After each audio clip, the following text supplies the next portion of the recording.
Hello everyone, this is Deepika. Welcome to AD Commerce classes. Now today in this video we are going to discuss assertion and reasoning questions. Okay, basically ये एक आपकी requested video होने वाली है. एक मेरे viewer की request आई थी कि मैम assertion and reasoning को कैसे हम easily solve कर सकते हैं, इस पे एक वीडियो बना दें. तो मैंने ये क्वेश्चंस बेसिकली दो क्वेश्चंस उठाए हैं assertion and reasoning के.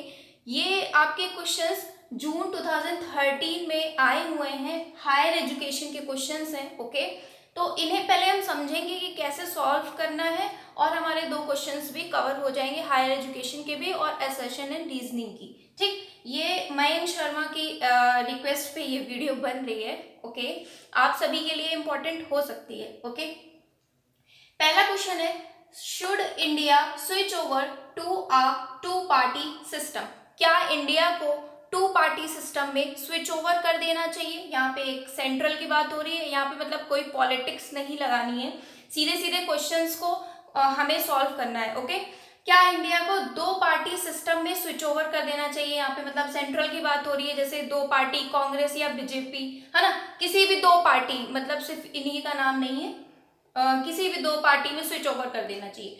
आपका स्टेटमेंट ये कह रहा है. ठीक है, आर्ग्यूमेंट या फिर रीजनिंग ये बोल रहा है, yes it will lead to stability of a government. हाँ, इससे आपकी गवर्नमेंट की स्टेबिलिटी आएगी या फिर गवर्नमेंट में स्थिरता आ जाएगी कि भाई यही दो पार्टी है, इन दो पार्टी के अलावा और कोई पार्टी नहीं होगी, स्टेबिलिटी आ जाएगी, स्थिरता होगी, या ये आएगी या ये आएगी. ठीक, दूसरा है, बोल रहा है no it will limit the choice of voter. दूसरा बोल रहा है कि नहीं भाई, अगर वो दो पार्टी है, उन दो पार्टी को कोई सपोर्ट नहीं करता है, फॉर एग्जांपल कांग्रेस बीजेपी, इन दो पार्टी को कोई बंदा सपोर्ट नहीं करता है, तीसरे को सपोर्ट करता है, तो फिर वो वोट किसे देगा. इन दोनों में से ही किसी को देना है, वो उसे सपोर्ट करता नहीं है.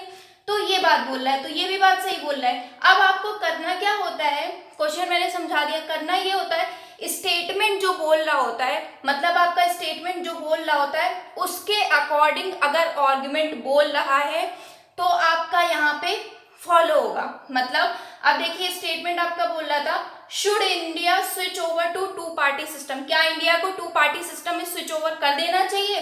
पहला बोल रहा है कि स्थिरता आ जाएगी गवर्नमेंट में, सही बात बोल रहा है. ठीक है, हाँ मतलब ठीक बात बोल रहा है कि भाई स्थिरता आ जाएगी, दो पार्टी आ जाएंगी तो ये स्थिरता आ जाएगी. इसके अलावा मतलब स्थिरता इन द सेंस स्टेबिलिटी की बात हो रही है ना. स्टेबिलिटी तो तभी होती है किसी चीज में जब एक या दो या तीन, इससे ज्यादा कोई नई यूनिक चीज नहीं लाई जाती है. तो स्टेबिलिटी की बात बोल रहा है, इसलिए ये सही बोल रहा है. ठीक है, कि भाई स्टेबिलिटी तो आ जाएगी, जब दो ही पार्टी होंगी तो तीसरी पार्टी को वोट करने का कोई चांस ही नहीं, तो स्थिरता तो आ जाएगी. तो ये भी सही बोल रहा है, इसके क्वेश्चन के अकॉर्डिंग ये सही बोल रहा है. दूसरा आपका आर्गुमेंट बोल रहा है, no it will limit the choice of voter. दूसरा भी सही बोल रहा है. क्यों सही बोल रहा है, मैंने बोला दो अगर आपकी दो अगर पार्टीज हैं, उनको कोई वोट नहीं करना चाह रहा है, उनका कोई सपोर्टर नहीं है, ठीक है, तो उनकी चॉइस ऑफ लिमिट को वो क्या करेगा, उनकी चॉइस को क्या करेगा, लिमिटेड कर देगा. या तो वोट नहीं करेंगे या तो बिन मन के किसी को वोट कर देंगे. ठीक है, तो ये भी बात सही बोल रहा है. तो मतलब इस क्वेश्चन के हिसाब से ये दोनों ही चीजें सही बोल रहा है. ठीक है, ये भी अपनी जगह सही बोल रहा है कि भाई दो पार्टी ही क्यों, क्योंकि अगर उनको हम सपोर्ट नहीं करेंगे तो हम किसको वोट देंगे. ये भी सही बोल रहा है, स्टेबिलिटी आ जाएगी. ठीक, तो इसमें क्या हो जाएगा option, both statement are strong. दोनों ही स्टेटमेंट आपके स्ट्रॉन्ग है. आई गेस ये क्वेश्चन समझ में आ गया होगा. ठीक है, तो इस तरीके से आप सॉल्व करिए. पहले स्टेटमेंट को पढ़िए, देन आर्गुमेंट को पढ़िए. ठीक है, फिर आप अपना दिमाग ना लगाते हुए क्वेश्चन के हिसाब से आप मैच करिए. कोई भी पॉलिटिक्स या कोई भी अपना दिमाग ना लगाइए उसमें कि नहीं ऐसा होता है वैसा होता है. नहीं, क्वेश्चन जैसा बोल रहा है वैसा करना है. हमें अपना दिमाग नहीं लगाना है. ओके, मतलब अपने हिसाब से नहीं सोचना है कि नहीं ये होना चाहिए, इतनी पार्टीज, वो नहीं. जैसा क्वेश्चन बोले आपको वैसा करना होता है. ठीक, ये क्वेश्चन हो गया. दूसरा क्वेश्चन है, should persons with criminal background be banned from contesting election. क्या ऐसे पर्सन्स को बैन कर देना चाहिए इलेक्शंस में जो क्रिमिनल बैकग्राउंड के होते हैं. स्टेटमेंट आपका बोल रहा है कि क्रिमिनल पर्सन्स को इलेक्शंस में पार्ट नहीं लेने देना चाहिए, उन्हें बैन कर देना चाहिए। आर्गुमेंट आपकी बताती है इट विल डिक्रिमिनलाइज पॉलिटिक्स, मतलब ये डिक्रिमिनलाइज कर देगा पॉलिटिक्स को, मतलब ये हम बोल सकते हैं डिक्रिमिनलाइज पॉलिटिक्स को कि दागियों पे एक तरह से हम कह सकते हैं लगाम लगा देगा, है ना। डिक्रिमिनलाइज, इसको हम बोल सकते हैं कि एक तरह से दागियों पे लगाम लगाना, यहाँ पे पॉलिटिक्स भी है, ठीक है, दागियों पे लगाम लगाना, ठीक। तो ये आर्गुमेंट आपका बोल रहा था कि हाँ ये क्या करेगा कि दागियों पे लगाम लगा देगा, ठीक है।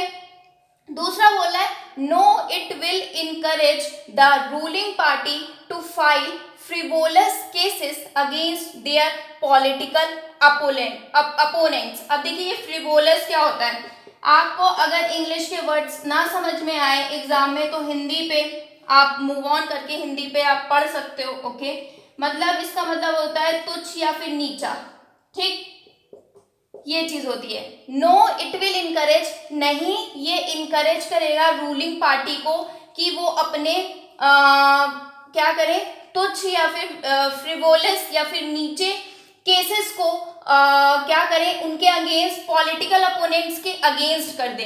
तो ये तो गलत बात बोल रहा है, ऐसा तो होता नहीं है कि पॉलिटिकल अपोनेंट्स के अगेंस्ट मतलब क्या करे, उन फ्रिवोलस केसेस को कर दे।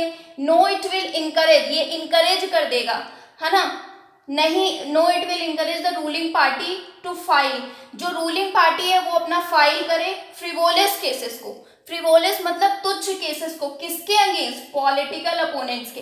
तो ये गलत बात बोल रहा है, ये तो पहले ही गलत हो गया, हट गया। अब क्या है, हमें क्या देखना है कि क्रिमिनल बैकग्राउंड को बैन कर देना चाहिए। तो ये बात तो सही बोल रहा है ना कि हाँ ये it will decriminalise the politics, decriminalise मतलब दागियों पे लगाम लगा देगा, मतलब हमें बैन कर देना चाहिए। तो पहली स्टेटमेंट इसकी स्ट्रांग हो जाएगी, दूसरी तो गलत बात बोल रहा था, ठीक है।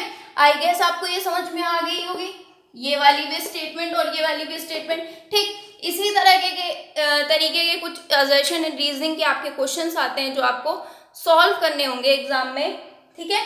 तो आप इसी कंसेप्ट को समझिएगा, अगर आपको कोई डाउट रहता है तो आप कमेंट सेक्शन में पूछ सकते हैं, ठीक है। अब आपके एग्जाम पास है, इस वजह से मैंने टीचिंग एप्टीट्यूड का पूरा सिलेबस वाइज स्टार्ट किया था, बट इतना हो नहीं पाएगा। तो जो इम्पोर्टेंट टॉपिक्स मुझे जहाँ से लगेगा या जो रिक्वेस्टेड वीडियोस मैं कह सकती हूँ कि स्टूडेंट्स की डिमांड पे वो प्रोवाइड होंगी, ठीक है, और इम्पोर्टेंट टॉपिक्स प्रोवाइड होंगी। पूरा सिलेबस अभी कवर नहीं हो सकता है।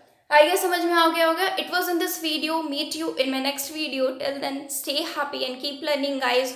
वीडियो पसंद आए लाइक शेयर एंड सब्सक्राइब करना ना भूलिएगा, ओके।